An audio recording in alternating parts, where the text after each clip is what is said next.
In every city, there is an old hotel that carries untold stories. In our town, that hotel was the Greenwood Hotel. It was known for its classic architectural beauty, but its reputation was worse than the cracks in its faded walls. No one dared to stay there, except for those with desperate reasons or a strange passion for adventure. As soon as I set foot inside the hotel, I felt a strange chill seep into my bones, even though the weather outside was hot. The lobby was almost dark, dust covering everything as if time had stopped there decades ago. An old man, who seemed like part of the hotel's ancient furniture, was sitting behind the reception desk, staring at me with empty eyes as if he were seeing a ghost. "Room 213, isn't it?" he said in a raspy voice, as though he could read my thoughts. "I've been waiting for someone like you." When I entered the room, the first thing that struck me was the freezing cold, despite the scorching heat outside. The furniture was old and covered with a thick layer of dust.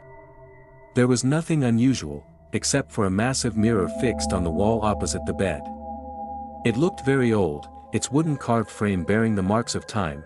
I tried to ignore the uneasiness creeping inside me, convincing myself that the chill was just poor ventilation and the mirror was nothing more than an antique piece.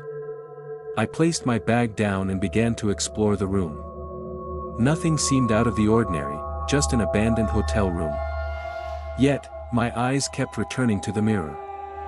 Its surface was dull, as if it hadn't been cleaned in years, but I noticed a faint reflection of something deep within it, something that wasn't in the room. After I had settled in, I tried to sleep, but a strange feeling of unease and fear took hold of me. I couldn't close my eyes. Around midnight, I heard a faint sound coming from the direction of the mirror.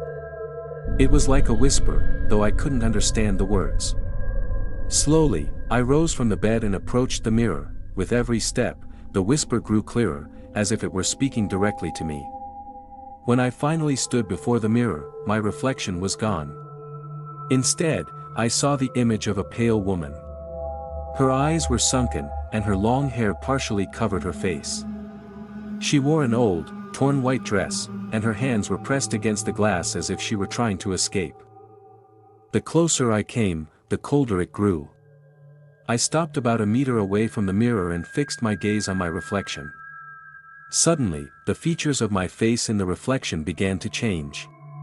It was no longer my face, I saw another one, pale, etched with the marks of deep fear. Its eyes were wide, as if witnessing something unspeakably horrifying. My body froze, paralyzed, unable to move. It felt as though I were trapped in a nightmare. The image in the mirror was no longer still, it began to glow with a faint, sickly green light, and the whispering sound shifted into a muffled scream, as though echoing from some faraway place. The altered face in the mirror radiated pure terror, and I felt that same terror creeping into me, consuming me. The whispering grew clearer. It was saying, "Don't look. Don't look behind you." A shiver ran through my body. I couldn't resist the urge to turn around, despite the warning. When I did, there was nothing. The room was completely empty. I turned back to the mirror, but the reflection had returned to normal. Yet, something felt different. I no longer saw my old face in the glass. Instead, my face looked pale, my eyes sunken, as if I hadn't slept in days. There was something in my expression, something I couldn't quite define, but it carried an overwhelming sense of exhaustion and sorrow. I stared at myself in the mirror, and it felt as though I were looking at a ghost. The next hours passed slowly, and each time I saw something strange happening in the mirror. Once, I saw a black shadow moving behind me. Another time, I saw the room's reflection turned upside down. It felt like a nightmare, but it was real. In the moments before sunrise, I sensed someone else in the room with me. The air was heavy, and a strange smell, like old paper, filled the place. I turned slowly and saw a woman standing in the corner of the room. She was wearing an old white dress, her hair covering her entire face. I couldn't see her features, but a feeling of mortal terror swept over me. The woman did not move, but she slowly raised her hand and pointed toward the mirror. At that moment, I understood everything. It wasn't my reflection that had changed, but another ghost trying to reach out to me. It was the ghost of the man who had died in this room. Suddenly, a blinding white light burst from the mirror. I heard a silent scream, not from me, but from everything in the room. I felt mysterious forces pulling me toward the mirror. I tried to run, but my body would not respond. Finally, I opened my eyes. I found myself on the floor, with sunlight streaming through the window. The sun had risen.